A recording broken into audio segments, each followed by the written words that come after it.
সিঙ্গুরে মুখ্যমন্ত্রী মমতা বন্দ্যোপাধ্যায় পৌঁছেছেন আর সেখান থেকে তিনি পথশ্রী প্রকল্পের উদ্বোধন করলেন এবং সভা মঞ্চ থেকে তিনি কেন্দ্র সরকারকে কড়া ভাষায় আক্রমণ শানিয়েছেন। আর মমতা বন্দ্যোপাধ্যায় সিঙ্গুর থেকে কোন কোন প্রকল্পের আরো উদ্বোধন করলেন সেগুলো আমরা বিস্তারিত জানবো। এই মুহূর্তে আমার সঙ্গে সিঙ্গুর থেকে লাইভ জুড়েছেন ট্রাইব টিভির প্রতিনিধি দেবযানী। পঞ্চায়েত নির্বাচনের আগে মমতা বন্দ্যোপাধ্যায় টিএমসির যে ড্যামেজ কন্ট্রোল সেই ড্যামেজ কন্ট্রোলে নেমেছেন এবং সিঙ্গুর থেকে পথশ্রী প্রকল্পের উদ্বোধন করেছেন। সঙ্গে আর কি কি প্রকল্পের উদ্বোধন করলেন আজকে?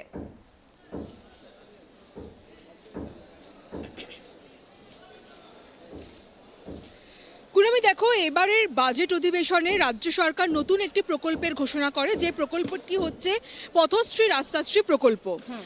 আজকে সিঙ্গুরের মাটি থেকে সেই প্রকল্পের সূচনা করলেন মুখ্যমন্ত্রী মমতা বন্দ্যোপাধ্যায়। আজকে সিঙ্গুরে এই আঠানিয়া থেকে রতনপুর পর্যন্ত প্রায় 2.5 কিলোমিটার রাস্তার শুভ সূচনা করেন তিনি। নিজে হাতে ইট গেঁথে এই রাস্তার তৈরির যে সূচনা সেটা করেছেন মুখ্যমন্ত্রী। আজকের এই যে সিঙ্গুরের মঞ্চ থেকে যে প্রকল্পের উদ্বোধন করলেন, এরপরে প্রত্যেকটা জেলায় জেলায় এই রাস্তাশ্রী পথশ্রী যে প্রকল্প তার কাজ শুরু হয়ে যাবে। প্রায় 22টা জেলায় 12,000 কিলোমিটার রাস্তা তৈরি হবে। 12,000 কিলোমিটার রাস্তার নির্মাণ, পুনর্নির্মাণ, কোথাও রক্ষণাবেক্ষণ, সব মিলিয়ে যে প্রকল্প বাজেট অধিবেশনে ঘোষণা করেছিল রাজ্য সরকার, আজকে তার শুভ সূচনা করলেন মুখ্যমন্ত্রী মমতা বন্দ্যোপাধ্যায়। পঞ্চায়েতের আগে এই যে 12,000 কিলোমিটার রাস্তা, সেই রাস্তার কাজ মমতা বন্দ্যোপাধ্যায় যেটা আজ সিঙ্গুরের মঞ্চ থেকে বললেন যে এই রাস্তার কাজ দ্রুত শেষ করতে হবে। তার কারণ আর কয়েক মাস পরেই বর্ষা নেমে আসবে এবং বর্ষার সময় যেহেতু কাজ করা সম্ভব হয় না, সে কারণে খুব দ্রুত এই কাজ সেরে ফেলতে হবে। আজকের এই সিঙ্গুরের মঞ্চ থেকে রাস্তা এই প্রকল্পের উদ্বোধন করার পাশাপাশি মমতা বন্দ্যোপাধ্যায় কিন্তু কেন্দ্রীয় সরকারেরও তীব্র সমালোচনা করেছেন। আমরা জানি যে 29 এবং 30 তারিখ এই দুদিন মমতা বন্দ্যোপাধ্যায় তিনি BR আম্বেদকরের মূর্তির নিচে ধর্নায় বসছেন। কেন্দ্রীয় বঞ্চনার প্রতিবাদে গণতন্ত্র বিপন্ন হয়ে যাচ্ছে এই অভিযোগ তুলে মমতা বন্দ্যোপাধ্যায় তিনি দুদিন ধর্নায় বসবেন এবং সেই ধর্নায় বসার আগে তার যে আন্দোলনের ঝাঁজ সেটা সিঙ্গুরের মাটি থেকে অনেকটা বাড়িয়ে দিয়ে গেলেন।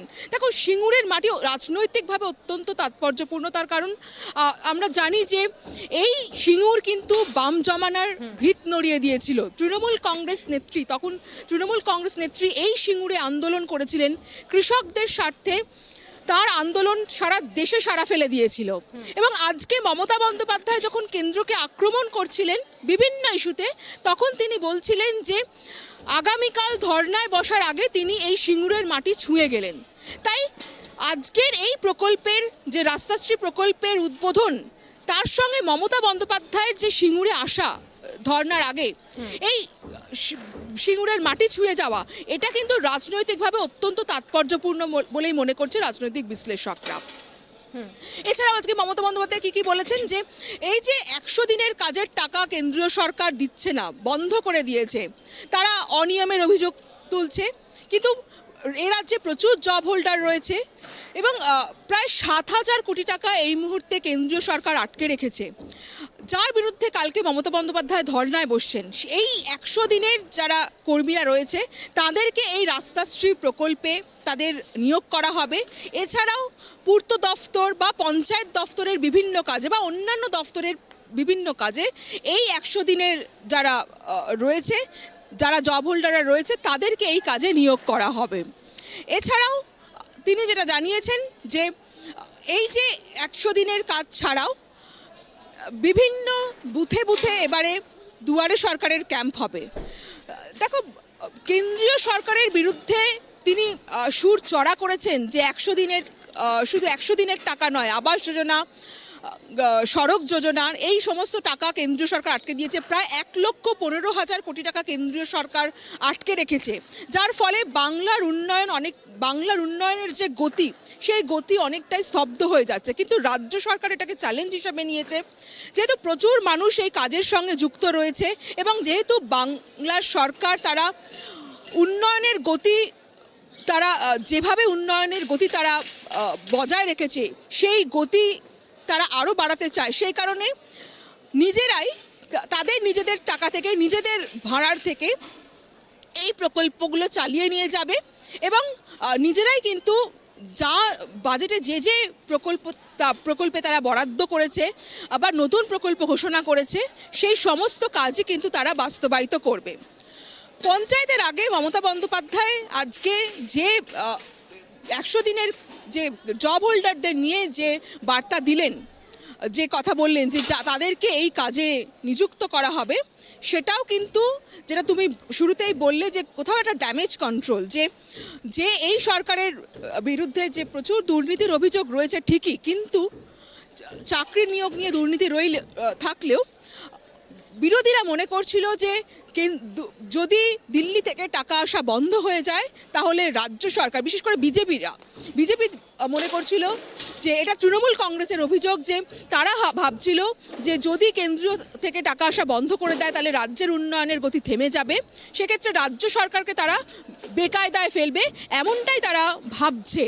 কিন্তু কেন্দ্রের এই যে যদি তারা এই ধরনের কিছু ভেবে থাকে, আজকে যেটা মমতা বন্দ্যোপাধ্যায় বলছিলেন যে আমরা যে কাজ করেছি, যে উন্নয়ন করেছি, তাতে কেন্দ্রীয় সরকার হয়তো কোথাও তাদের হিংসা হয়েছে বা কোথাও রাজনীতি হয়েছে, সেই কারণেই তারা টাকা বন্ধ করে দিয়েছে। কিন্তু তাদের এই উদ্দেশ্য যাতে না কোনো রকমভাবে চরিতার্থ হয়, সেই কারণেই কিন্তু রাজ্য সরকার তারা এই কাজ এগিয়ে নিয়ে যাবে। এবং পঞ্চায়েতের আগে এটা কিন্তু মমতা বন্দ্যোপাধ্যায়ের একটা বড় মাস্টার স্ট্রোক। এই 100 দিনের কর্মীদের আবার বিভিন্ন দফতরের কাজে নিয়োগ করে আবার সেই তাদেরকে পুরো কাজটা সচল রাখা, এটা কিন্তু মমতা বন্দ্যোপাধ্যায়ের সরকারের একটা বড় মাস্টার স্ট্রোক বলেই মনে করছে রাজনৈতিক মহল। এবং শুরুতেই তোমাকে যেটা বললাম যে যেহেতু আগামী 2 দিন ধর্নায় বসছেন মুখ্যমন্ত্রী মমতা বন্দ্যোপাধ্যায়, ধর্নার আগে এই যে সিঙ্গুর বাম আমলে বামফ্রন্ট সরকারের যে শাসনকালে যে অনেকটাই ভিত নড়িয়ে দিয়েছিল, সেখান থেকে মমতা বন্দ্যোপাধ্যায়ের এই মাটি ছুঁয়ে যাওয়া এবং সেটা তিনি যে স্মরণ করিয়ে দিলেন সিঙ্গুরবাসীকে, এটাও কিন্তু রাজনৈতিকভাবে অত্যন্ত তাৎপর্যপূর্ণ। আমি ধন্যবাদ দীপজানি। আপনাদেরকে আরও একবার জানিয়ে রাখি, আজ সিঙ্গুরে পৌঁছেছেন মুখ্যমন্ত্রী মমতা বন্দ্যোপাধ্যায়। আপনাদেরকে জানিয়ে রাখি, সিঙ্গুরের কৃষক আন্দোলনকে হাতিয়ার করেই কিন্তু 2011 সালে পশ্চিমবঙ্গের রাজনৈতিক ক্ষমতা দখল করেন মমতা বন্দ্যোপাধ্যায়। ক্ষমতায় আসার পর সিঙ্গুরে অনিচ্ছুক কৃষকদের জমি ফিরিয়ে দেওয়া তার কাছে ছিল একটা বড় চ্যালেঞ্জ। শীর্ষ আদালতের নির্দেশে সেই জমি ফিরিয়েও দেওয়া হয়েছে সেই কৃষকদেরকে। তারপর দীর্ঘ সময় অতিক্রান্ত হলেও রাজ্য রাজনীতি আজও কিন্তু খুবই গুরুত্বপূর্ণ এই সিঙ্গুর।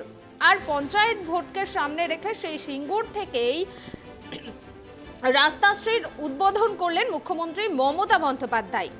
রাজ্যে একের পর এক নিয়োগ দুর্নীতি কিংবা আরও অন্যান্য দুর্নীতিতে অস্বস্তি বেড়েছে তৃণমূলের, চলছে আক্রমণ এবং পাল্টা আক্রমণও। আর এই পরিস্থিতিতে পঞ্চায়েত নির্বাচনের আগে ড্যামেজ কন্ট্রোলে নেমেছে শাসক দল। রাজ্যের বেহাল রাস্তার সমস্যা ভাবাচ্ছে অনেক দিন থেকে শাসক দলকে। রাস্তা নিয়ে ক্ষোভ মেটাতে তাই শাসকের অস্ত্র রাস্তাশ্রী। সিঙ্গুরের মাটি থেকে রাজ্যের 3,342টি গ্রাম পঞ্চায়েতে পথশ্রী প্রকল্পের 12,000 কিলোমিটার রাস্তার শিলান্যাস করেছেন মুখ্যমন্ত্রী। সেই মতো সিঙ্গুরের রতনপুরে সব রকম প্রস্তুতি ইতিমধ্যেই হয়ে গিয়েছে। গোটা রাজ্য জুড়ে এই গ্রামীণ রাস্তা নির্মাণ ও সংস্কার কাজের জন্য টেন্ডার প্রক্রিয়ার কাজও ইতিমধ্যেই শেষ হয়েছে। আর আজ থেকেই এই রাস্তাগুলি নির্মাণের কাজ শুরু হয়ে যাবে বলে নবান্ন সূত্রে খবর। বিধানসভায় রাজ্য বাজেট পেশ করার সময় এই নতুন প্রকল্পের নাম ঘোষণা করেন রাজ্যের অর্থমন্ত্রী চন্দ্রিমা ভট্টাচার্য। মূলত রাস্তাশ্রী প্রকল্পের জন্য রাজ্য বাজেটে 3,000 কোটি টাকা বরাদ্দ করা হয়েছে। চন্দ্রিমা ভট্টাচার্য জানিয়েছিলেন, জনসাধারণের স্বার্থে গ্রামীণ সড়ক উন্নয়নের ওপর জোর দেওয়া হবে, পাশাপাশি অন্যান্য গুরুত্বপূর্ণ সড়কের সঙ্গে সংযুক্ত করতে এই রাস্তাশ্রী প্রকল্প চালু হচ্ছে। 2022 সালের জুন মাসের পর ফের এদিনের সিঙ্গুর সফর মুখ্যমন্ত্রীর। মমতা বন্দ্যোপাধ্যায় আজ সিঙ্গুরের মাটি থেকে একাধিকবার কেন্দ্রের বিরুদ্ধে সরব হয়েছেন। তিনি অভিযোগ করেছেন কেন্দ্র টাকা দিচ্ছে না বিভিন্ন খাতে রাজ্যকে। 100 দিনের টাকা না দেওয়ার পাশাপাশি মুখ্যমন্ত্রী গ্রামীণ সড়ক যোজনাতেও বলেছেন যে প্রধানমন্ত্রী গ্রামীণ সড়ক যোজনাতেও টাকা দিচ্ছেন না। এই প্রেক্ষাপটে দাঁড়িয়ে পঞ্চায়েত নির্বাচনের আগে নতুন করে গ্রামীণ রাস্তা নির্মাণ ও সংস্কারের কাজ করা শাসক দলের নয়া কৌশল বলেই মনে করছে কিন্তু বিরোধীরা। অন্যদিকে রাজ্য নিয়োগ দুর্নীতিতে হুগলির তৃণমূলের যুব নেতাদের নাম জড়িয়েছে কুন্তল ঘোষ ও শান্তনু বন্দ্যোপাধ্যায় ইতিমধ্যেই রয়েছেন কেন্দ্রীয় তদন্তকারী সংস্থার হাতে। তারা ইতিমধ্যে জেলে রয়েছেন। কেন্দ্রীয় তদন্তকারী সংস্থা এ নিয়ে তদন্ত করছে। যদিও তৃণমূল নেত্রী আগেই জানিয়েছেন যে দুর্নীতি বরদাস্ত করবে না তার দলের নেতাকর্মীদের স্বচ্ছ ভাবমূর্তি রাখার বার্তাও তিনি বারে বারে দিয়েছেন। ইতিমধ্যেই দুর্নীতির ইস্যুতে কুন্তল শান্তনুকে দল থেকে বহিষ্কারও করা হয়েছে। কিন্তু বিরোধীদের দাবি দুর্নীতির থেকে সাধারণ মানুষের মন ঘোরাতেই সরকারের এই প্রকল্পের হাতছানি। তাই ড্যামেজ কন্ট্রোলের জন্যই সিঙ্গুরে এসেছেন মুখ্যমন্ত্রী মমতা বন্দ্যোপাধ্যায়। যদিও বিরোধীদের সেই দাবি নাকচ করে দিয়েছে কিন্তু শাসক দল।